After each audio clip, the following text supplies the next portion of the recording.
Good afternoon, everybody. Shavua Tov. Welcome to the Israel Brief. Now, we're trying something a little different today. We're trying to mix up the aesthetic a bit. And, of course, all your feedback is always welcome. And as always, I'm Rolene Marks. The Israel Brief is brought to you by Lay of the Land, where you have a date with me every Monday to Thursday, and we discuss the top stories making headlines. And we're on day 115 of Israel's war against Hamas. And what a weekend it has been. Wow. It has been a very, very heavy news weekend. So let's take a look at those top stories that have been dominating the headlines. And we begin with the interim ruling at the ICJ, the International Court of Justice at The Hague, that happened on Friday. As you all recall, South Africa, a country that's not exactly renowned for its record on supporting human rights-centric states, has taken Israel to the ICJ on charges of genocide. On Friday, the 17 judges gave their ruling. And while we didn't expect the case to be thrown out, and the judges did say that there was plausibility for a case against genocide, and in my opinion, and I'm not a lawyer, if you are a lawyer out there, feel free to agree or to disagree or to correct me. I think that anytime you have a wartime situation, that does bring a plausibility to bring a case of genocide. That is just my opinion. But what the interim ruling did say was that Israel has to prevent a genocide, something that Israel is already doing, and was put forward quite forensically to the panel. Unfortunately, the only judge to really acknowledge that was the Ugandan Justice Julia Sebutinde, who ruled against all of the recommendations of the panel. She really has proven herself to be a true friend of the state of Israel. But then she has presided over genocide cases before, the Sudan and Rwanda.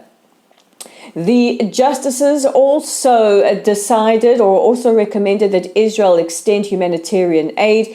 Israel has said that there is no limits to the amount of aid we are prepared to let into the Gaza Strip. As of last Sunday, 10,000 trucks had already gone in. This number has substantially increased, and aid continues to go in to the Gaza Strip. Israel's only obligation under international law, which we are fulfilling, is to not hinder aid. And not only are we not hindering aid, we are ensuring that as much aid as possible goes in. Now, while the recommendations were bookended by acknowledgements of, first of all, the atrocities committed against the people of Israel on the 7th of October by Hamas terrorists, and the last recommendation called for the immediate and unconditional release of the over 130 hostages that are still being held in the Gaza Strip. They have been there for 115 days. As you can see, it is very cold in Israel at the moment. It is very wet. And of course, we are very concerned for the situation on the ground for the people of Gaza, but we are also extremely concerned about the situation for our hostages. Many of them were taken barefoot, wearing their pajamas. They're not adequately clothed, and we are very, very worried. We also have no confirmation yet if that medicine that was sent in now, I think 2 weeks ago, has reached the hostages. A huge, huge concern. I would wonder if South Africa, given that they are big friends of Hamas and the Iranians, who are the terror-sponsoring proxy of Hamas, will put pressure on them to release the hostages, as was recommended by the court. South Africa has seen this as a victory, and in an op-ed in the Sunday Times that was released yesterday, there are intentions to take Israel to the International Criminal Court, which would allow South Africa to prosecute individual Israelis. So in my opinion, it looks like South Africa has declared a legal war against the state of Israel. And the announcement coming on Friday that El Al will be suspending all flights to South Africa. They say it's for commercial reasons, and I really hope that a solution is found soon.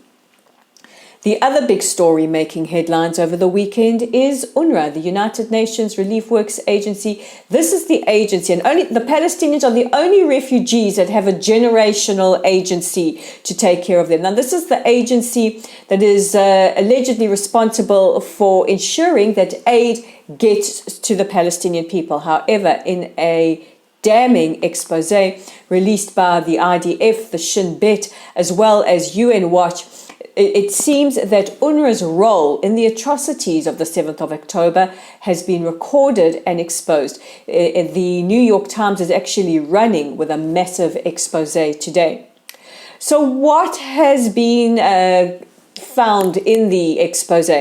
What we know is that at least 12 staff actively participated in the atrocities, including kidnapping of at least 2 hostages, as well as the massacre itself.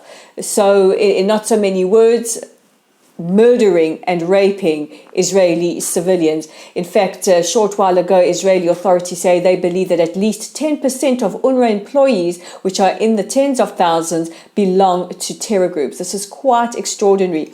The IDF releasing documentation that proves their ties to Hamas.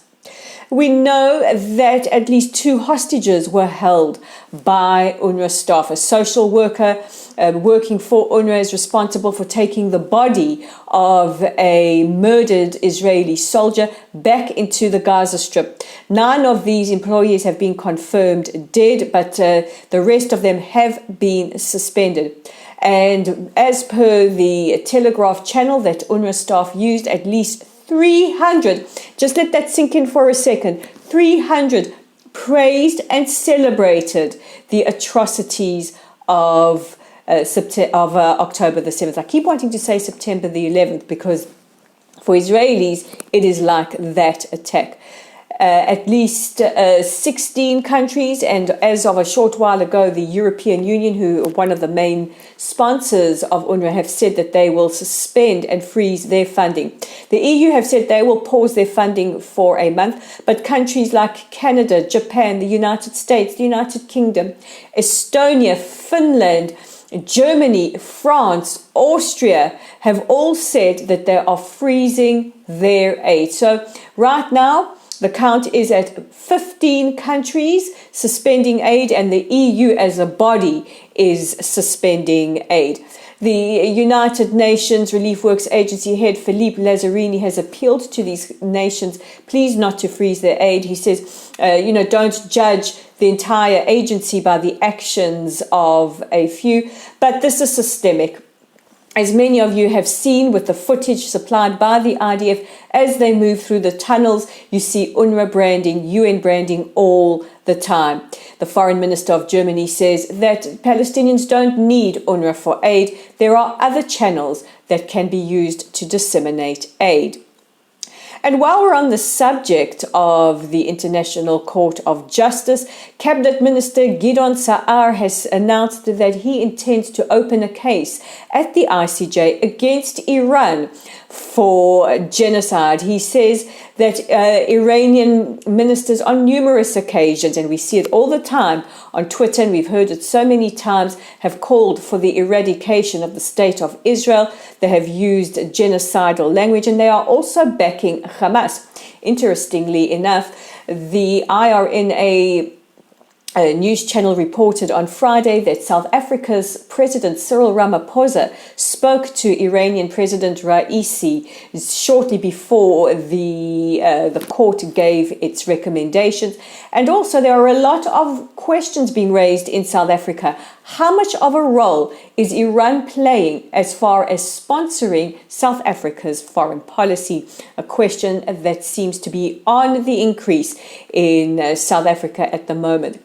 Saar says he has spoken to Israel's National Security Advisor Tzachi Hanegbi and has stated his intentions of filing this case. So could Israel be taking Iran to the International Court of Justice? Watch this space. And finally, because I do loves me a happy story, there will be an opening of an embassy of a different kind on Thursday here in Israel. The Indigenous Embassy for Indigenous people, Native Americans and other First Nation type people will be opening in our capital, Jerusalem. What a wonderful way to end this broadcast.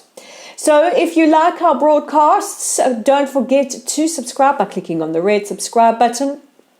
And check out our website at www.layoftheland.online, our YouTube channel, as I just mentioned, at The Israel Brief, our Facebook pages at Lottel Site, that's at LOTLSITE, Lottel Site, and we're on X at Lay of the Land 5. I'm Rody Marks. This is The Israel Brief. Don't forget to join me again tomorrow for your top stories. And remember, guys, take care of yourselves. Take care of each other. See you then. Bye-bye.